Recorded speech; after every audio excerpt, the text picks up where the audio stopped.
మొదటి చిత్రం దెబ్బతో బాగా డిస్టర్బ్ అయిన అక్కినేని అఖిల్ తండ్రి అక్కినేని నాగార్జున రెండో సినిమా ఎంపిక విషయంలో చాలా జాగ్రత్తలు తీసుకున్నారు.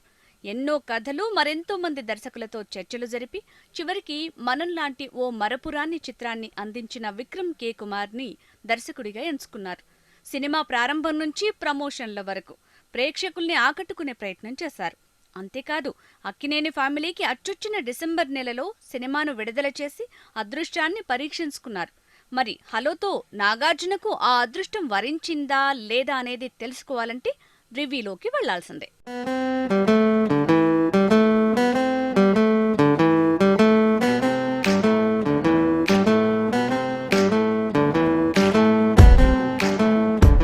కథ: అనాథ అయిన సీను తన పాటలతో అందరినీ మెప్పించేవాడు.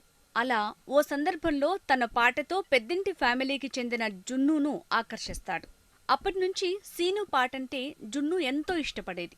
కట్ చేస్తే ఒకానొక సందర్భంలో జున్ను కుటుంబం ఢిల్లీ వెళ్లిపోయింది. ఓ 15 ఏళ్ల తరువాత ఎలాగైనా సీనుని కలవాలని జున్ను ఢిల్లీ నుంచి హైదరాబాద్కు వస్తుంది. మరి వీళ్ళిద్దరూ ఎలా కలుసుకున్నారు? అవినాష్ ప్రియలుగా పరిచయమైన సీను, జున్నులు ఒకరినొకరు ఎలా గుర్తుపట్టారు వంటి విషయాలు తెరపైనే చూడాలి. ఎలా ఉందంటే, చిన్నతనంలో విడిపోయిన స్నేహితులు పెద్దయ్యాక మళ్లీ కలుసుకోవాలనే కాన్సెప్ట్తో చాలా సినిమాలు వచ్చాయి. అయితే మొదటి సినిమా డిజాస్టర్తో దెబ్బతిన్న అఖిల్ హిట్ కొట్టాలనే కసితో తండ్రి నాగార్జున అఖిల్కి రీలాంచ్ లాంటి సినిమా కోసం ఈ తరహా కథను ఎంచుకోవటం అభిమానించాల్సిందే.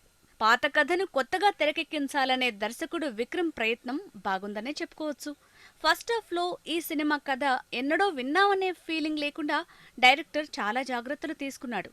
చిన్నతనంలో విడిపోయిన స్నేహితులు 15 సంవత్సరాల తర్వాత కలుసుకోవాలనుకునే సమయంలో ఒక ఫోన్ కాల్ దూరంలో ఉన్నారని కథను రక్తి కట్టించాడు. సెకండ్ హాఫ్లో సీను అవినాష్గా, జున్ను ప్రియలుగా మారే వైనం.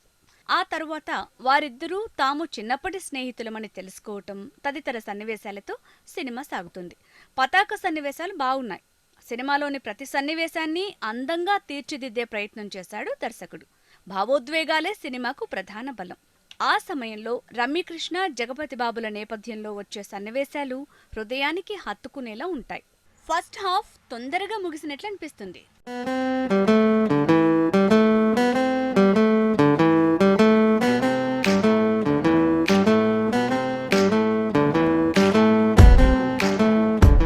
ఎవరెలా చేశారంటే, అక్కినేని అఖిల్ యాక్టింగ్ ఎరగదీశాడు.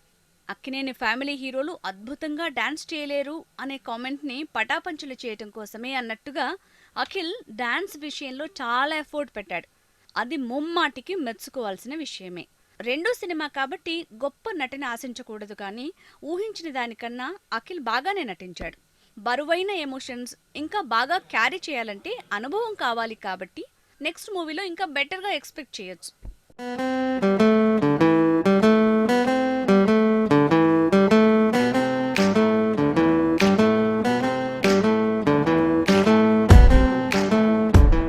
సాంకేతికంగా డైరెక్టర్ విక్రమ్ కుమార్, సంగీత నేపథ్యం, యాక్షన్ సీన్స్ అన్నీ బాగున్నాయి. అయితే దర్శకుడు విక్రమ్ ఇదివరకల్లా సంక్లిష్టమైన కథను ఎంపిక చేసుకోలేదు.